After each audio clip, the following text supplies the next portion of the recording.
আম্মুর কেক বানানোর সবথেকে সহজ রেসিপিটাই আজকে আপনাদের সাথে শেয়ার করব। চলুন দেখা যাক। খুব সিম্পল কিছু ইনগ্রেডিয়েন্টস দিয়ে কেকটি বানিয়ে ফেলতে পারবেন। তো প্রথমেই দুটো ডিম নিয়ে নিতে হবে। ডিমের সাথে সামান্য পরিমাণের লবণ এবং ইস্ট দিয়ে নিতে হবে।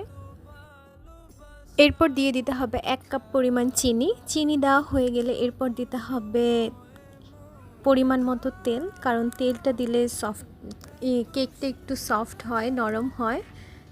এরপর হচ্ছে ময়দাটা দেওয়ার আগে ডিমের পেস্টটা ভালো করে ফেটিয়ে নিতে হবে।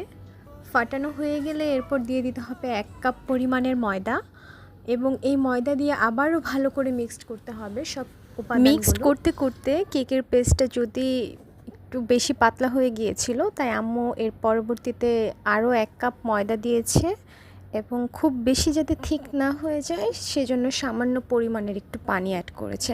এটা আসলে নিজের উপর, আপনাদের উপর, আপনারা আসলে কেমন কনসিস্টেন্সিটা চাচ্ছেন। তবে খেয়াল রাখতে হবে খুব বেশি পাতলাও যাতে না হয়, আবার খুব বেশি থিকও যাতে না হয়ে যায়।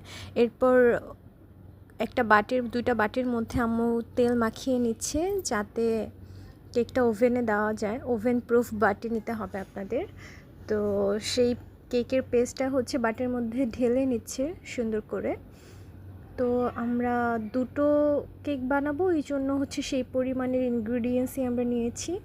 তো দুটো বাটিতেই সুন্দর করে দিয়ে বাটিটা একটু শেক করে নিতে হবে যাতে পুরো বাটিটাতেই কেকের পেস্টটা ভালো করে ছড়িয়ে যায়। এবং এরপর কেকটার উপর সামান্য পরিমাণের তিল, সাদা কালো দুইটাই তিল ইউজ করেছি আম্মু। দুটো তিল মিক্সড করে ওভেনে দিয়ে দিতে হবে। এর ফাঁকে আমি একটু জানালার বাইরের ভিউটা দেখছিলাম।